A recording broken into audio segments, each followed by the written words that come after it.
मथुरा से बड़ी खबर। इटावा कथावाचक मामले में देवकीनंदन महाराज का बयान, किसी भी सनातनी की चोटी काटना, अपमान करना निंदनीय है।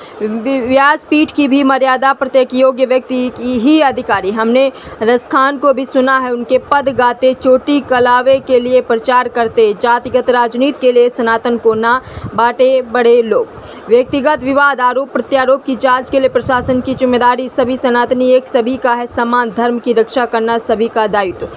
आइए देखते हैं आगे की रिपोर्ट। महाराज जी, इटावा में यादव समाज के कथावाचकों के साथ चोटी काटने के अभद्रता का मामला इस समय चल रहा है, उसमें आपका क्या कहना है? बहुत सारे पत्रकारों का ये मैसेज आया मुझे, बहुत सारे चैनल से मुझे बुलाया गया, और मैं जातिगत बातों पर, मैं जातियों में नहीं बंधना चाहता। मैं सनातन कार्य के लिए कार्य कर रहा हूं, मैं सभी सनातनियों को जोड़ना चाहता हूं। रही बात चोटी काटने की, गलत है। किसी के भी साथ दुर्व्यवहार नहीं करना चाहिए। कोई भी किसी भी प्रकार का दुर्व्यवहार करता है वो ठीक नहीं। हम तो इसका प्रचार करते हैं, तिलक रखो और चोटी रखो, कलावा बांधो, कंठी पहनो, इसका हम प्रचार करते हैं। रही बात दूसरी कि जो लोग जातियों के लिए, मैंने तो देखा कि एक गांव में घटना घटी और उसमें बड़े बड़े देश के बड़े नामचीन नेता आकर बयान दे रहे हैं और वो जातियों के विरोध में बयान दे रहे हैं, और वो वही काम कर रहे हैं जो अंग्रेजों ने किया था। मैं ये जानना चाहूंगा, अभी आप लोगों ने भी सुना होगा, मथुरा में एक कांड हुआ था।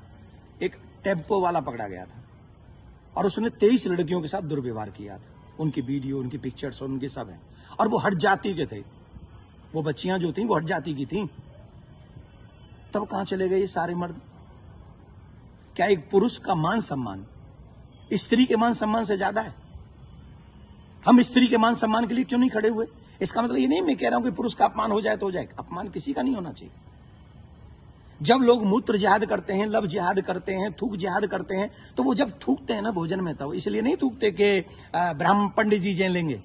उसमें सब आते हैं, पंडित जी भी आते हैं, यादव जी भी आते हैं, सिंह साहब भी आते हैं, अग्रवाल जी भी आते हैं, चौधरी साहब भी आते हैं, लिमका भी आते हैं, ढिमका भी आते हैं, सब आते हैं। वो सबके लिए थूकते हैं, वो सबके लिए मूतते हैं, वो सबकी बहन बेटियों पे नजर रखते हैं। तब क्यों नहीं बोलते हम और आप सभी? बताइए, मैं जानना चाहता हूं। ये जितने भी लोग आज विवाद कर रहे हैं, ईमानदारी से बताइए, भगवान श्री राम किस लिए आए थे? वो तो क्षत्रिय थे। भगवान श्री कृष्ण किस लिए आए? वो तो यदुवंशी थे ना। किस लिए आए थे? बताइए मुझे, जरा जवाब दीजिए, जो अपनी अपनी जातियों के जो नेता बने बैठे हैं। मैं जानना चाहता हूं आपसे, जितने भी अवतार तुम्हारे सनातन में जिन पुराणों के अनुसार हुए, जिन पुराणों के अनुसार तुम अपने आप को हिंदू लिखते हो, किसके लिए अवतार हुए थे? वो धर्म की स्थापना के लिए हुए थे, और धर्म की स्थापना करना ही हम सबका दायित्व है कि हम इस देश में धर्म की स्थापना करें, ना कि धर्म का खंडन करें।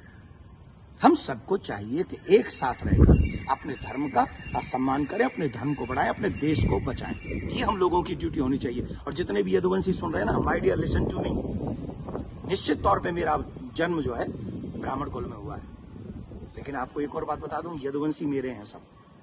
पूछिए कैसे? भगवान श्री कृष्ण का नामकरण जिन ऋषि ने किया था, गर्गः प्रोहितो राजन यदु नाम सुमहातप, मैं गर्गाचार्य जी का वंशज हूं। क्या मैं आपका बुरा चाहूंगा? क्या मैं जाटवों का बुरा चाहूंगा? मैं चौधरियों का बुरा चाहूंगा? मैं बनियाओं का बुरा चाहूंगा? किसी का बुरा नहीं चाहता।